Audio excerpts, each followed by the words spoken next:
వర్షాకాలం వచ్చిందంటే మన బర్డ్స్ పట్ల అయితే కొన్ని జాగ్రత్తలు ఖచ్చితంగా తీసుకోవాల్సి ఉంటుందండి.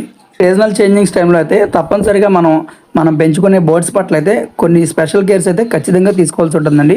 లేదంటే అవి చాలా ఇబ్బంది పడుతూ ఉంటాయి. సమ్మర్ అవ్వంగానే ఈ వర్షాకాలం మొదలవగానే ఈ బర్డ్స్ అయితే కొంతవరకు ఇబ్బంది పడుతూ ఉంటాయి. ఇప్పటి వరకు ఎంతో హీట్గా ఉండే ఈ వాతావరణం ఒకేసారి చల్లబడడంతో ఇవి కొంచెం ఇబ్బందులకు గురవుతూ ఉంటాయి.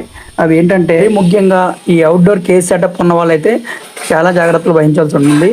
ఈ సడన్గా చేంజ్ అయిన వాతావరణంలో ఈ బర్డ్స్ తడిచినప్పుడు అయితే వాటికి జలుబు, జ్వరం, లూజ్ మోషన్స్ ఇలాంటి డిసీజెస్ వచ్చే ఛాన్సెస్ అయితే ఎక్కువగా ఉన్నాయి. అంతేకాకుండా మనం ఈ కేజ్ సెటప్ని అయితే ఎప్పటికప్పుడు డ్రైగా ఉండేలా చూసుకోవాలి.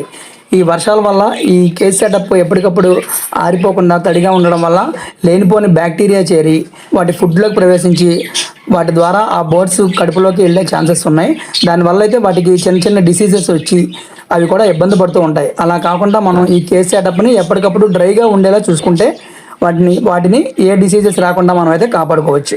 రైనీ సీజన్లో మన బర్డ్స్కి అయితే ఈ చిన్న చిన్న టిప్స్ ఉపయోగించి మన బర్డ్స్ని అయితే చాలా హెల్తీగా ఉంచుకోవచ్చు. ఈ వీడియో నచ్చితే ఒక లైక్ అండ్ కామెంట్ చేయండి. కొత్త వాళ్ళు ఎవరైనా ఉంటే మన ఛానల్ సబ్స్క్రైబ్ చేయడం మర్చిపోకండి. మరొక లేటెస్ట్ ఇన్ఫర్మేషన్ అప్డేటెడ్ వీడియోతో మళ్ళీ నెక్స్ట్ వీడియోలో అయితే కలుద్దామండి. Take care, bye bye.